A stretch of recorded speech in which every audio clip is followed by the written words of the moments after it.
बाढ़ का कहर। ये कहानी एक हरे भरे जंगल की है जहाँ कई सारे पशु पक्षी अपना जीवन बसर कर रहे थे। उसी जंगल में एक मंचली नामक गरीब चिड़िया अपने पति भोलू चिड़े और दो बच्चों टोनी और मोनी चिड़िया के साथ एक टूटे फूटे घोंसले में रहती थी। टोनी और मोनी चिड़िया दोनों छोटे होने की वजह से सारा दिन घोंसले में ही बैठे रहते थे। अब तक तो इन चारों का जीवन बड़ी ही मजे से कट रहा था, पर वो कहते हैं ना कि हमें अपने आने वाले कल की खबर ही नहीं रहती। जी हाँ, यहाँ भी कुछ ऐसा ही था। इन दिनों जंगल में बरसात का मौसम शुरू हो चुका था। सारे पक्षियों ने अपने अपने घोंसलों की अच्छे से मरम्मत कर ली थी। एक दिन सवेरे, जी सुनिए, अब तो बरसात भी शुरू हो गई है और जंगल के सभी पक्षियों ने अपने अपने घोंसलों की मरम्मत भी कर ली है। हमें अपने कार्य की वजह से अपने घोंसले की मरम्मत करने का समय ही नहीं मिला। हाँ मंचली, ये बात तो आपने बिल्कुल सही कही है। अब तो बारिश के भी आसार नजर आ रहे हैं। चलो हम आज कार्य पे न जाकर अपने घोंसले की मुरम्मत करने में लग जाते हैं। क्या पता कल से ही बारिश शुरू हो जाए। जी सबसे पहले हमें मजबूत लकड़ियाँ लानी होंगी। माँ, हम दोनों भी चलते हैं आपके संग। नहीं नहीं बिटिया, आप दोनों तो भी बहुत छोटी हो। आप जब बड़ी हो जाओगी ना तब हमारे साथ चलना। अभी हम चलते हैं। आप अपना और अपनी बहन टोनी चिड़िया का अच्छे से ध्यान रखना। घोंसले से बाहर मत निकलना। दोनों पति पत्नी अपने घोंसले से उड़कर जंगल की ओर चले जाते हैं। इधर टोनी और मोनी चिड़िया दोनों अकेले घोंसले में बैठे हुए थे। मंचली चिड़िया अपने पति भोलू चिड़े के साथ काफी समय से जंगल में घूम रही थी, पर अब तक वे दोनों को कोई मजबूत लकड़ियां नहीं मिली थी। दोनों घूमते घूमते बहुत थक चुके थे, इसलिए वे दोनों एक बरगद के पेड़ पर जाकर बैठ जाते हैं। अरे मंचली, सुबह से दोपहर हो गई और यहाँ जंगल में तो एक भी मजबूत लकड़ियाँ नहीं है। सारी मजबूत लकड़ियाँ कहाँ चली गई? हाँ, जी मैं क्या कहती हूँ, अब हमें घोंसले में लौट जाना चाहिए। वहाँ हमारे दोनों छोटे बच्चे अकेले हैं। हम काफी दूर भी आ चुके हैं। अगर बारिश शुरू हो गई तो बच्चों को परेशानी हो जाएगी। हाँ मंचली, आप ठीक कह रही हो। अब हमें लौट जाना चाहिए। दोनों जैसे ही उस पेड़ से उड़ने लगते हैं तभी एक चिंटू नामक तोता उन दोनों को आवाज लगाता है। क्या हुआ चिड़े भाई, बड़े परेशान लग रहे हो, क्या समस्या है? अरे तोते भाई, हम सुबह से मजबूत लकड़ियाँ ढूंढ रहे हैं, पर हमें उस जंगल में कहीं भी नहीं मिल रही है। अरे चिड़े भाई, आप भी कमाल करते हो। आपको वो मजबूत लकड़ियाँ कैसे मिलेंगी? इस जंगल के सारे पक्षियों ने बहुत समय पहले ही इस जंगल की सारी मजबूत लकड़ियाँ अपने अपने घोंसले में लगा दी हैं। अब तो आपको एक टुकड़ा भी नहीं मिल पाएगा इस जंगल में। तोते भाई, हमें अपनी चिंता नहीं है। बरसात में तो हम दोनों पति पत्नी जैसे तैसे रह लेंगे, पर हमारे छोटे छोटे बच्चे हैं, वे कैसे इस बरसात में अपने आप को संभाल पाएंगे? इसलिए हम मजबूत लकड़ियाँ लेने आए थे।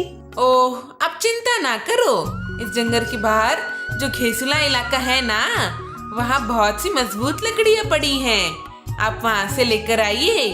घेसुला इलाका? अरे बाप रे, वो तो खूंखार बाज और चीलों का इलाका है। वहाँ तो इस जंगल का कोई भी पक्षी नहीं जाता।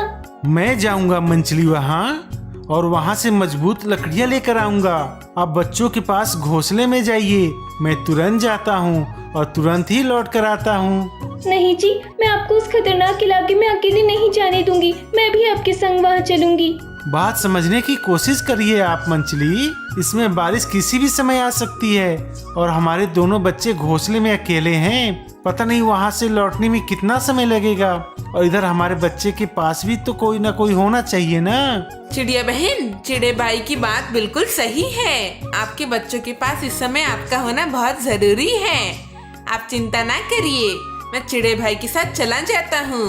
आप दोनों इस समय अपने अपने घोंसले में काफी दूर हैं। आप तुरंत जाइए, आपके घोंसले तक पहुँचने में काफी समय लग जाएगा। चिंटू तोते की बात सुनकर मंचली चिड़िया वहाँ से उड़कर अपने घोंसले की ओर जाने लगती है। इधर भोलू चिड़ा और चिंटू तोता दोनों उस घेसुले इलाके में चले जाते हैं। इधर दोनों बच्चे अकेले घोंसले में बैठे हुए थे। टोनी बहन, ये माँ पिताजी अब तक आए क्यों नहीं? इन्हें गए काफी समय हो गया है। लगता है उन्हें मजबूत लकड़ी नहीं मिली। तभी अचानक से बरसात शुरू हो जाती है। ये देखकर मंचली चिड़िया रास्ते में ही एक पेड़ पर रुक जाती है। अरे बाप रे, ये बरसात तो शुरू हो गई और मेरे बच्चे घोंसले में अकेले हैं। अब मैं क्या करूं? मेरा घोंसला तो काफी दूर है। मनचली चिड़िया वहीं बैठे परेशान हुई जा रही थी। इधर दोनों बच्चे बरसात में भीग रहे थे। काफी समय से बारिश लगातार चलने की वजह से जंगल के बड़े से दरिये में बाढ़ आ जाती है और वो बाढ़ तेजी से जंगल की ओर आ जाती है, जिसमें कई सारे पेड़, कई सारे पक्षियों के घोंसले और कई सारे पक्षी बहकर चले जाते हैं। उन पक्षियों में मनचली चिड़िया के दोनों बच्चे भी अपने घोंसले के साथ बहकर चले जाते हैं। सारा हरा भरा जंगल एक खाली मैदान की तरह हो जाता है। हर तरफ वीरान हो जाता है।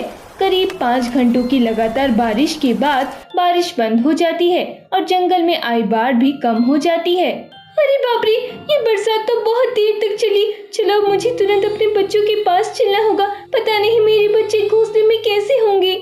मनचली चिड़िया तेजी से उड़ते हुए अपने जंगल की ओर आती है। तभी उसकी आंखों के सामने एक भयानक मंजर था, जिसे देखकर मनचली चिड़िया के होश उड़ जाते हैं। उसका पूरा जंगल एक मैदान की तरह साफ हो गया था। उस बाढ़ ने उसके जंगल और उसके बच्चों को अपने अंदर निगल लिया था। ये क्या हो गया? मेरे बच्चे और मेरा घोंसला, सारे पेड़, ये सब कहाँ चले गए? टोनी, मोनी, टोनी बिटिया कहाँ हो आप? मोनी। मनचली चिड़िया इतना खौफनाक मंजर देखने के बाद चारों कतार रोने लगती है।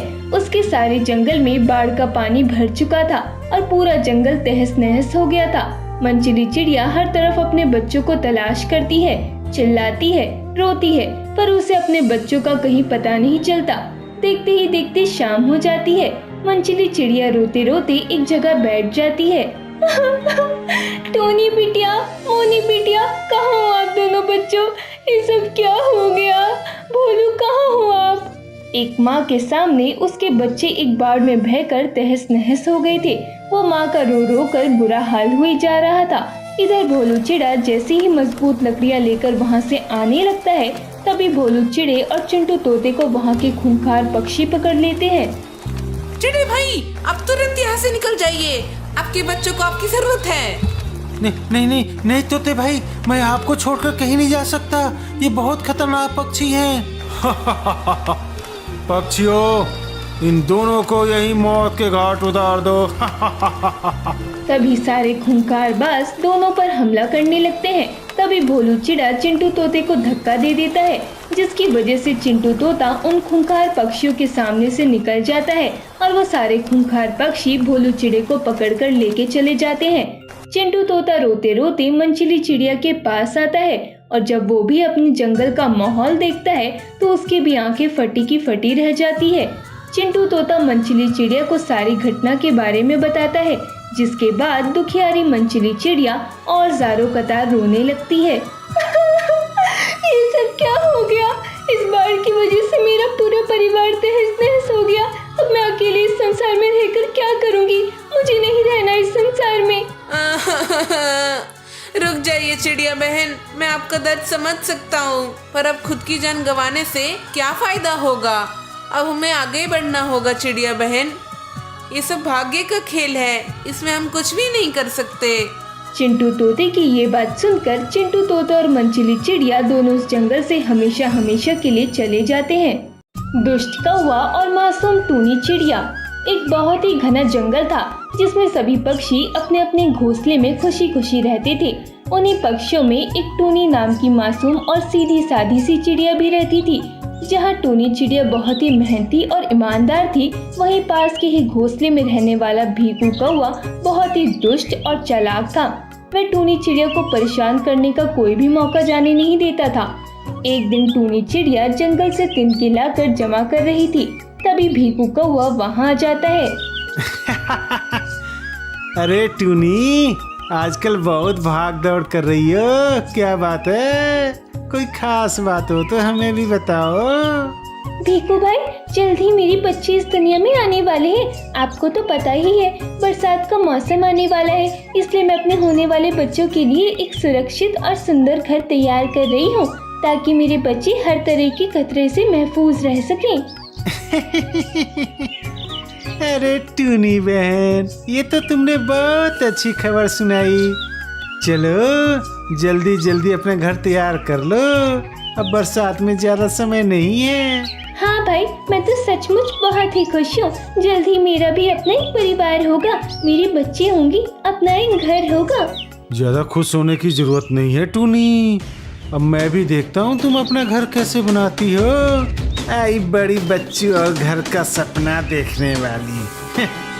टूनी चिड़िया भीकू कौवे के इरादे समझ नहीं पाती। वह रात दिन मेहनत करके एक एक तिनका चुनकर अपना घर बना लेती है।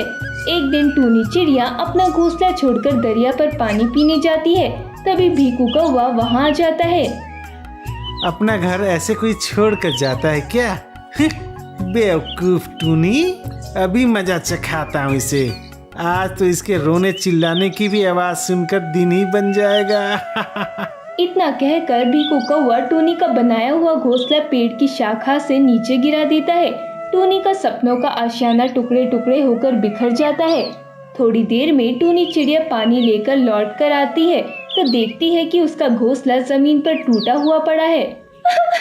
न जाने किस दुष्ट ने मेरा घोंसला उठाकर नीचे फेंक दिया। अब मैं क्या करूंगी? जल्दी ही मेरे बच्चे आने वाले हैं।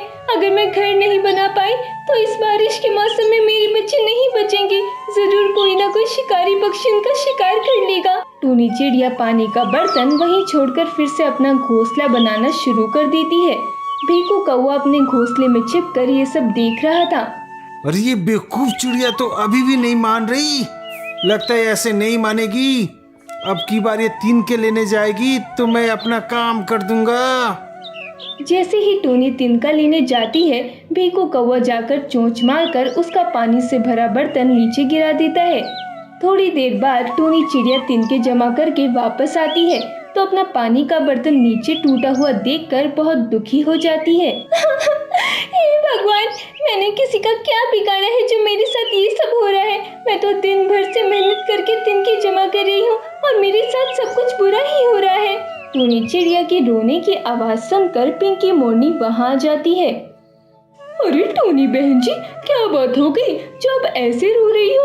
थोड़ा सब्र करो बहन, मुझे बताओ आखिर बात क्या है? पिंकी बहन, मैंने दिन रात मेहनत करके अपना घोंसला बनाया था। जब मैं पानी लेने गई तो ना जाने किसने मेरा घोंसला तोड़ दिया। मेरे बच्चे आने वाले हैं, इसलिए मैं फिर से घोंसला बनाने के लिए तिनके लेने गई तो मेरा पानी का बर्तन भी किसी ने नीचे गिराकर तोड़ दिया। टूनी बहन जी, हो ना हो ये काम उसी दुष्ट भीकू कौवे का है। आप कुछ ज्यादा ही मासूम हो, जरा सावधान रहना उससे, नहीं तो आपको और आपके बच्चों का यहाँ रहना दूभर कर देगा वो दुष्ट। अब आप रोना छोड़ो और थोड़ा समझदारी और चालाकी से काम लो। इतना कहकर पिंकी मोरनी वहाँ से चली जाती है। टूनी चिड़िया भी रोती बिलखती अपना घर बनाने लगती है। कुछ ही दिनों में टूनी चिड़िया एक अंडा दे देती है। टूनी को अब थोड़ा अंदेशा हो गया था, इसलिए अब वह भीकू से थोड़ा सावधान रहती थी। इधर भीकू कौवा काफी दिनों से कोई शरारत ना कर पाने के कारण परेशान था। बस एक बार मुझे मौका मिल जाए तो मैं इसका अंडा उठाकर नीचे फेंक दूंगा। बड़ा मजा आएगा जब ये टूनी जोर जोर से रोएगी। भीकू कौवा टूनी के अंडों को फोड़ने के ख्यालों में गुम होकर बरगद के पेड़ की सबसे ऊंची शाखा के पास पहुंच जाता है। अरे वाह, यहाँ से तो टूनी का घोंसला साफ साफ दिखाई दे रहा है। बस ये टूनी दाना लेने जाए तो मैं इसका अंडा तोड़कर उसे मजा चखाऊं। टूनी चिड़िया को देखने में व्यस्त भीकू कौवा ये देख नहीं पाता कि वह एक बाघ के घोंसले के पास पहुंच गया है। भीकू कौवा कुछ समझ पाता इससे पहले ही बाघ के एक जोरदार हमले से वह नीचे गिर जाता है। कोई है, मुझे बचा। अरे कोई पानी का एक बूंद दे दो। अरे मेरे कोई मदद करो। अरे कोई है। भीकू का गला प्यास से सूख रहा था, उसके जख्म से खून बह रहा था और वह दर्द से छटपटा रहा था। तभी टूनी चिड़िया और पिंकी मोरनी भीकू की चिल्लाने की आवाज सुनकर वहां पहुंच जाती हैं। अब आया ना ऊंट पहाड़ के नीचे। अब इस दुष्ट कौवे को पता चलेगा कि भूख, प्यास और तकलीफ क्या चीज होती है। अरे मरने दो इस दुष्ट कौवे को यहाँ पर ही। मैं तो कहती हूँ टूनी बहन, आप भी जाओ और जाकर अब सुकून से अपना घर में रहो। आज इस कौवे के साथ ही सारी मुसीबत भी खत्म समझो। नहीं नहीं पिंकी जी, आप ऐसी बातें क्यों कर रही हैं? एक घायल पक्षी की मदद करना हमारा फर्ज है। अगर हम सब पक्षी भी भीकू कौवे की तरह सोचने लगेंगे तो उसमें और हमें क्या अंतर रह जाएगा। हमें भीकू कौवे की मदद करनी चाहिए।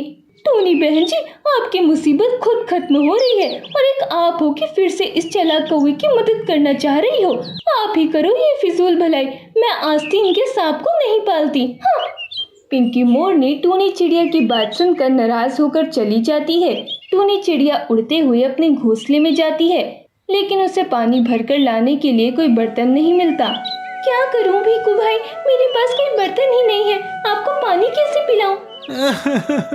मैंने ही आपका पानी भरकर लाने वाला बर्तन तोड़ा था, शायद यही मेरी सजा है कि मैं प्यासे ही मर जाऊं।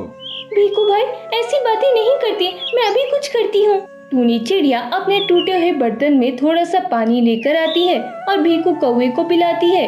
आप बस यही रहना भाई, मैं अभी वैद्य जी को लेकर आती हूँ, आप बिल्कुल मत घबराना। थोड़ी देर बाद टूनी वैद्य चिंटू कबूतर को लेकर आती है। भीकू, अगर आज टूनी समय से तुम्हारा इलाज न करवाती तो शायद तुम जीवित ना होते, किंतु अभी भी तुम उड़ने लायक नहीं हो। कुछ दिन आराम करोगे तो घाव जल्दी ही भर जाएंगे।